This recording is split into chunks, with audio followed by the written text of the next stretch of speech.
చెప్పను, నాయే సరిపోతాయి అన్నీ. 35 సంవత్సరాల అనుభవం ఉన్నది. నా ఇంటి పక్కోడు పేరు కొక్కిలిగట్టు నాగరాజు. లైవ్లో మా ఊరు కూడా వెళ్ళింది. ఆంధ్రాలో చూస్తున్నారు, మన ప్రోగ్రాంలో ఆంధ్రాలో చూస్తున్నారు, ఎదురుమంటలో చూస్తున్నారు. మా ఇంటి పక్కోడి పేరు కొక్కిలిగట్టు నాగరాజు. నా మీద పోలీస్ కేసు పెట్టాడు. ఈడెవడో ఎక్కడి నుంచో వచ్చి మమ్మల్ని నిద్రపోనట్లేదు, ఈ ఊరు వాళ్ళందరి మతంలో మారుస్తున్నాడు. కేసు పెడితే అప్పుడు ఎస్ఐ వేణుగోపాల్ గౌడాస్ అయిన కానిస్టేబుల్ని పంపిస్తే వెళ్ళాను నేను. ఏమయ్యా నువ్వేనా పాస్టర్ గారు? నేనే సార్.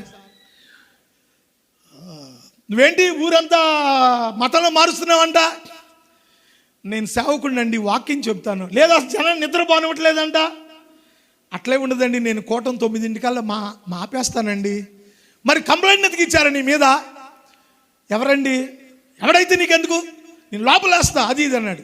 ఓకే సార్, కొంచెం నన్ను లోపలేసే ముందు ఆ కంప్లైంట్ ఇచ్చిన ఆయన పేరు కూడా చెప్పండి అన్న. నీ ఇంటి పక్క